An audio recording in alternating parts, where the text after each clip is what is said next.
आज हम बात करेंगे एक उत्सुकता भरे सवाल की, जो शायद आप में से सभी लोगों के मन में एक ना एक बार तो जरूर आया होगा। और वह सवाल क्या है, ये तो आप वीडियो का टाइटल पढ़कर जान ही गए होंगे।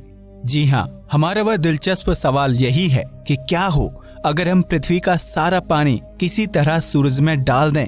तो चलिए बिना किसी देरी के शुरू करते हैं इस वीडियो को और जानते हैं इसका जवाब। दोस्तों, एक समस्या का सामना तो हम सभी को करना पड़ता है, वो है गर्मी। गर्मियों में हम नहा धोकर अच्छे कपड़े पहनकर पूरी तैयारी से किसी समारोह में या फिर अपने काम पर ही जाने के लिए निकलते हैं और सूरज की गर्मी आपका पूरा काम खराब कर देती है। आपको कैसा लगेगा जब आप उसी समारोह या फिर ऑफिस में ऐसी हालत में पहुंचेंगे जब आपके सारे कपड़े पसीने से गीले हों, चेहरे पर लगाया हुआ सारा मेकअप उतर जाए, अच्छी तरह से बनाए गए सुंदर बाल उलझ जाएं। जाहिर है आपको बहुत बुरा लगेगा। जिस चुस्ती और ऊर्जा से आप घर से निकल रहे थे वह सारी धरी की धरी रह गई। आपको बुरा लगने के साथ साथ इस गर्मी पर गुस्सा भी बहुत आएगा। लेकिन हम कर भी क्या सकते हैं। जो लोग कार या बड़ी गाड़ियों में चलते हैं उनके लिए तो ये बहुत बड़ी समस्या नहीं है, लेकिन देश का एक बहुत बड़ा हिस्सा गरीबी में है। अनुमान के मुताबिक भारत में केवल 3% लोगों के पास ही कार या फिर बड़ी गाड़ियां हैं। तो अगर हम बहुत काट छांट करके भी देखें तो कम से कम 80% लोगों के मन में तो ये सवाल आया ही होगा कि क्या हो अगर हम पृथ्वी का सारा पानी उठाकर सूरज में डाल दें और काश ये थोड़ा ठंडा हो जाए। पहले तो सुनने में यह बेवकूफों जैसा लगता है क्योंकि यह नामुमकिन है, और अगर ये संभव भी होता तो भी अगर हम पृथ्वी का सारा पानी ले जाएंगे तो हम खुद क्या पिएंगे। तो इस सवाल का जवाब जानने के लिए चलिए एक परिकल्पना करते हैं ताकि हम जान सकें कि इसके परिणाम क्या क्या होंगे। मान लीजिए कि हम सभी इंसानों में कोई शक्ति आ गई और अब हम बिना पानी के जीवित रह सकते हैं, लेकिन इस गर्मी से हम जीवित नहीं रह सकते। तो इसके बाद समस्या खड़ी होती है कि हम इस पानी को वहां लेकर कैसे जाएंगे।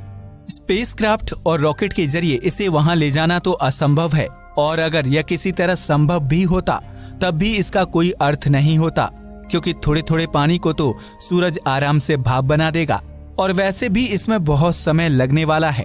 अगर हम पृथ्वी के सबसे तेज रफ्तार वाले स्पेसक्राफ्ट, जो कि 1 सेकंड में 100 किलोमीटर जा सकता है, अगर इसमें हम एक बार में 2000 लीटर पानी भरकर भी भेजें तो इसे सूरज तक जाने में और वापस आने में 1 महीने से ज्यादा का समय लग जाएगा।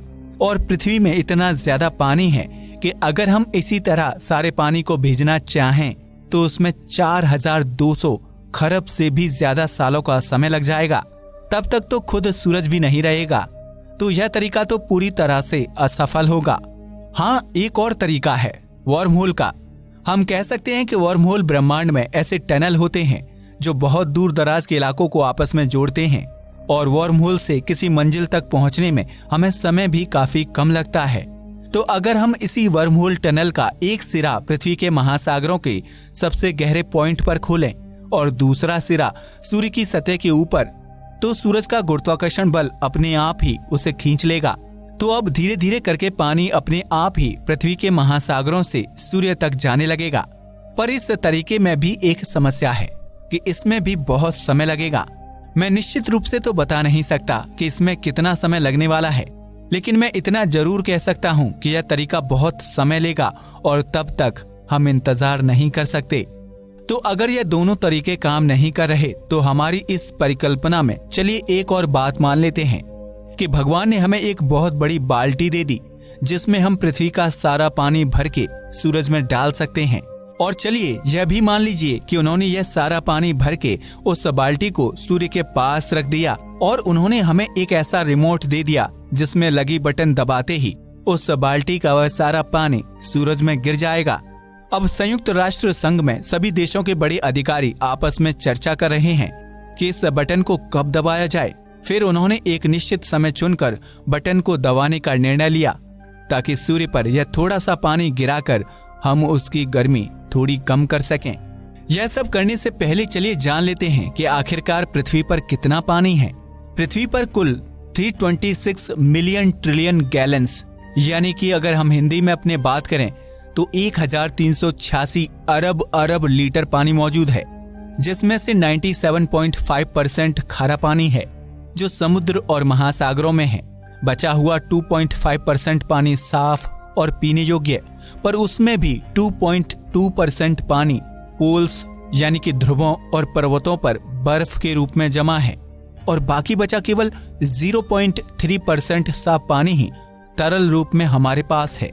इसमें भी कुछ हिस्सा भाप के रूप में हमेशा हमारे वायुमंडल में रहता है। पृथ्वी पर मौजूद हम सभी 750 अरब इंसान सालों से इतने ही पानी को पीते और अपने रोजमर्रा के काम करते चले आ रहे हैं।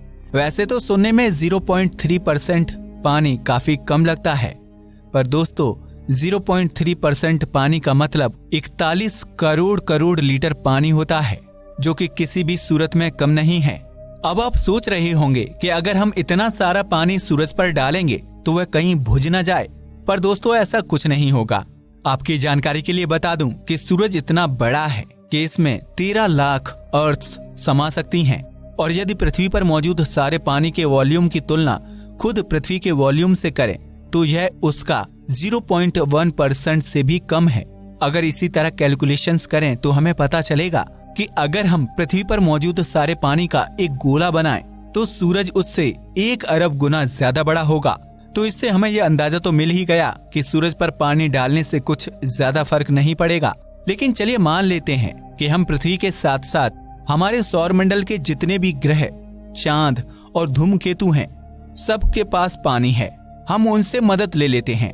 जी हाँ दोस्तों, शायद आप में से कुछ ही लोगों को यह बात पता होगी, लेकिन पृथ्वी के अलावा भी बहुत सारे ग्रहों और चांदों पर पानी है। जैसे कि यूरोपा, गैनीमेड और एनसेलेडस जैसे चांदों के पास तो पृथ्वी से भी कई गुना ज्यादा पानी है। वहीं ट्राइटन, कैलिस्टो, टाइटन और डियोन जैसे चांद भी हमारी इस जल की आवश्यकता को पूरी करने में हमारी बहुत मदद कर सकते हैं। और इतना ही नहीं, mercury, Mars, Jupiter, Saturn, Uranus, Neptune और प्लूटो जैसे ग्रहों के पास भी पानी की कमी नहीं है। अब आप सोच रहे होंगे कि अगर ज्यादातर ग्रहों और चांदों के पास पानी है तो इनमें जीवन क्यों नहीं है? तो दोस्तों, जीवन के लिए केवल पानी की मौजूदगी ही काफी नहीं होती। इन सभी ग्रहों और चांदों में पानी बर्फ के रूप में है, और रेडिएशन और कम तापमान जैसी कई परिस्थितियां इनमें जीवन को पनपने से रोकती हैं। जुपिटर के चांद यूरोपा पर तो 25 से 30 किलोमीटर मोटी बर्फ जमी है, और वैज्ञानिकों का अनुमान है कि इसकी सतह के नीचे सूक्ष्म जीवन इसके कोर की गर्मी की मदद से पनप रहा हो। खैर, चलिए आते हैं अपने सवाल की ओर और मान लेते हैं कि इन सभी ग्रहों और चांदों से हम इतना पानी लेते हैं कि कम से कम वह सूर्य की सतह का 1% या फिर 2% एरिया को तो कवर कर ले। तो क्या तब भी इस पर कोई फर्क नहीं पड़ेगा? और क्या यह थोड़ा सा भी ठंडा नहीं होगा? नहीं दोस्तों, बेशक इस पर फर्क पड़ेगा, लेकिन परिणाम वैसे बिल्कुल नहीं होंगे जैसा कि आप सोच रहे हैं। यानी कि सूरज पर जलती आग बिल्कुल भी नहीं बुझेगी, और यह इसलिए होगा क्योंकि आग तो तब बुझेगी ना जब आग लगी होगी। सुनने में काफी अजीब लगेगा, पर दोस्तों सूरज पर कोई आग नहीं लगी है। ये हमारा बहुत बड़ा मिथ है कि सूरज जलती हुई आग का गोला है। असल में सूर्य पर पृथ्वी की तरह कोई आग नहीं जल रही, वहाँ पर न्यूक्लियर फ्यूजन की प्रक्रिया हो रही है। हमारा सूरज हर सेकंड करीब 6 करोड़ टन हाइड्रोजन को हीलियम में बदल रहा है, जिसके कारण इसमें से 3.846 इंटू 10⁻23 किलो जूल एनर्जी और रेडिएशन बाहर निकल रही है। यह इतनी ज्यादा है कि अगर इस ऊर्जा का 10वां हिस्सा भी पृथ्वी पर गिर जाए तो सब कुछ जलाकर रख देगा। इसे आप ऐसे समझ सकते हैं कि सूरज पर हर सेकंड लाखों एटम बम ब्लास्ट हो रहे हों, और एटम बम कितने खतरनाक हैं ये तो आपको पता ही होगा। तो इस परिकल्पना में जब पानी सूरज से 1000 किलोमीटर से भी ज्यादा दूर होगा तभी वह भाप बन जाएगा। पर चिंता मत कीजिए दोस्तों, वो भाप ऊपर की ओर नहीं उड़ जाएगी जैसे कि पृथ्वी पर होता है। असल में भाप काफी हल्की होती है, और इसी कारण पृथ्वी पर आसपास की भारी हवा उस पर बोयंट फोर्स लगाती है, जिसके कारण वह ऊपर उड़ जाती है। लेकिन सूर्य के आसपास कोई वायुमंडल या हवा है ही नहीं, इसलिए भले ही भाप कितनी भी हल्की क्यों ना हो, वह सूरज की ओर 274 मीटर पर सेकंड की रफ्तार से गिरती ही जाएगी।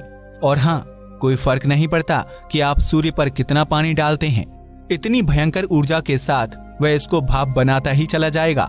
लेकिन चौंकाने वाली घटना तो अब शुरू होगी। जब वह भाप धीरे धीरे सूरज के पास जाएगी तब उससे निकलती रेडिएशन इतनी ज्यादा होगी कि उस भाप यानी कि पानी के मॉलिक्यूल्स को पूरी तरह तोड़ देगी, और उसे हाइड्रोजन और ऑक्सीजन के एटम्स में अलग अलग कर देगी। अब आप तो जानते ही हैं कि हाइड्रोजन तो खुद ही सूर्य का ईंधन है, और रही बात ऑक्सीजन की, तो वह भी आग जलाने के लिए आवश्यक होता है। अरे ये क्या हो गया? कहीं इसका मतलब यह तो नहीं कि जो पानी हमने सूरज की गर्मी को कम करने के लिए उस पर डाला था, वह हाइड्रोजन और ऑक्सीजन में बदलकर उसकी गर्मी बढ़ाने में ही मदद करने लगेगा? जी हाँ मित्रों, कुछ ऐसा ही होगा, क्योंकि हाइड्रोजन तो उसकी सतह में गिरते ही प्लाज्मा में परिवर्तित होने लगेगा और धीरे धीरे उसके कोर तक पहुंचेगा। हाँ, लेकिन अब क्योंकि सूर्य काफी बड़ा है और इसकी सतह और कोर के बीच में काफी घनत्व वाली परतें भी हैं, तो इस हाइड्रोजन को कोर तक पहुंचने में लाखों सालों का समय लग सकता है।